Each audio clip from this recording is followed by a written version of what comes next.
historique de Notre-Dame de Laguet? Eh bien, vous voyez, nous sommes ici devant l'entrée de l'église actuelle qui a été construite par l'évêque Didier de Paletis, le même qui a fait construire la cathédrale Sainte-Réparate à Nice. Pourquoi a-t-il fait construire cette église? Auparavant, il y avait juste une petite chapelle qu'un prêtre d'Èze, dont Jacques Figuera, avait restaurée. Et en l'année 1652, il y a eu plusieurs guérisons miraculeuses dans cette chapelle restaurée. Et les foules ont afflué. L'évêque a fait faire une enquête. Il a reconnu 10 guérisons miraculeuses et il a décidé d'ériger cette église. Et ensuite, un autre évêque a fait venir des pères carmes. Donc, il y a autour de l'église le monastère où étaient les pères carmes et qui est maintenant l'hôtellerie du sanctuaire. Les pères carmes sont restés jusqu'en 1903, où ils ont été expulsés par les lois contre les congrégations religieuses du gouvernement Combes. Et ensuite, c'est le diocèse de Nice qui a repris le sanctuaire. Et l'État est resté propriétaire de la chapelle et du cloître, et il a classé cette église comme monument historique. Et le diocèse de Nice a racheté les chambres, l'hôtellerie, les terrains. Et donc, actuellement, nous sommes, pour accueillir les pèlerins, 3 prêtres et 10 sœurs bénédictines du Sacré-Cœur de Montmartre. Et donc, c'est toujours un lieu important de pèlerinage pour toute la région niçoise, pour la principauté de Monaco, et aussi pour l'Italie voisine. Les gens de Ventimiglia, San Remo, Imperia viennent souvent ici aussi en pèlerinage. Donc, on est en quelque sorte un sanctuaire international. Voilà, donc ces nombreux ex-voto, ce sont des petits tableaux qui relatent des grâces reçues par la prière à Notre-Dame de Laguet. Donc il y a toutes sortes de situations.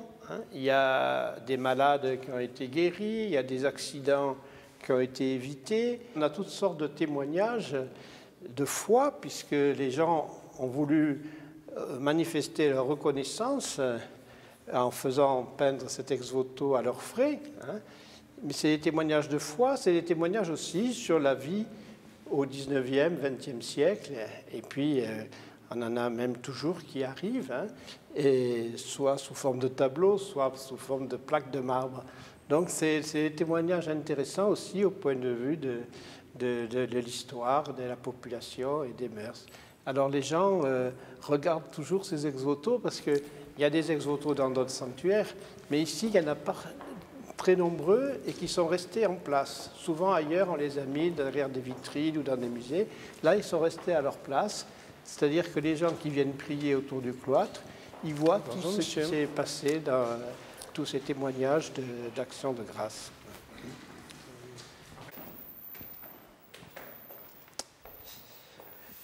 Voilà, alors là, vous avez plusieurs quilles qui marquent la fin du service militaire, qui ont été offertes. Et la grande, c'est des Niçois qui étaient mobilisés pendant la guerre d'Algérie et qui, en 1956, et pour fêter leur retour, ils ont construit cette quille en 3 morceaux, parce que comme ça, ils ont pu la démonter en 3 et la cacher dans leur sac sur le bateau de retour, parce qu'ils avaient peur que les officiers ne leur permettent pas de remporter une si grande quille, quoi. Et alors après, donc, ils l'ont offerte à Laguet. Et récemment, il y a l'un d'eux qui est venu la montrer à son petit-fils et qui m'a raconté cette histoire, vous voyez. Voilà l'un des témoignages de reconnaissance à Notre-Dame qui les a protégés pendant cette guerre d'Algérie. Voilà, nous sommes dans la crypte où sont exposés les derniers ex-voto. Celui-ci d'octobre 2016. Alors c'est un dessin. La personne qui a été graciée à elle-même peint la situation. C'était la route de Laguet, une route qui est assez étroite. Et elle a vu un camion arriver en face d'elle qui n'était pas bien sûr. Elle s'est arrêtée. Et en une fraction de seconde, elle a mis sa main dans la poche où elle avait une représentation de Notre-Dame de Laguet. Et elle s'est vraiment sentie sortie de la voiture. On la voit, Marie qui la prend.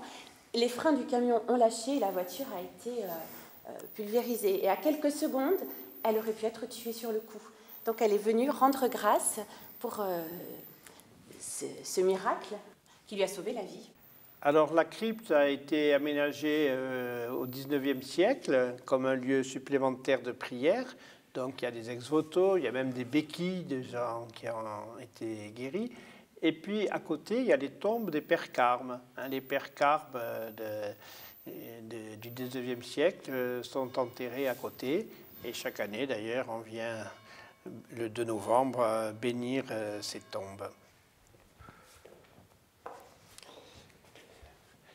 Nous voici donc dans l'ancien réfectoire des Pères Carmes, qui est une des salles du restaurant aujourd'hui, du restaurant du sanctuaire. Et sur les murs, il y a des phrases des évangiles qui ont trait au repas. Par exemple, ils reconnurent à la fraction du pain, les disciples d'Emmaüs, ou bien ils mangèrent tous et furent rassasiés, etc.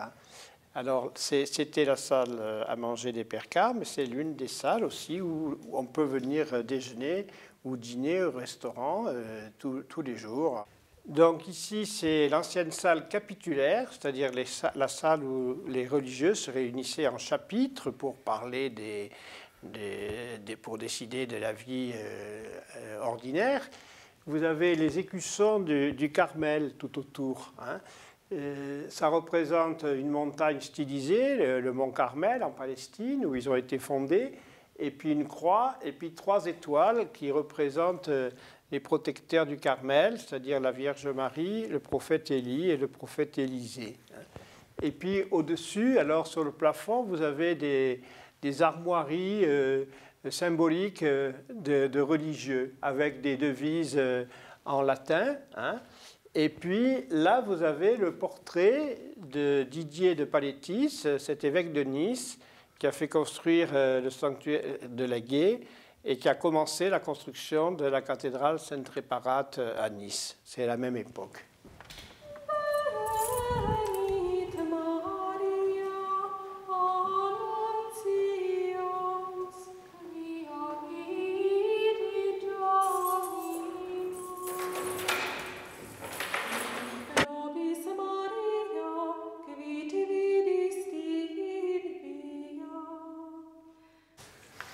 Alors souvent, avec les sanctuaires, il y a une hôtellerie pour que les pèlerins puissent venir se poser, prendre du temps sur une journée, plusieurs jours.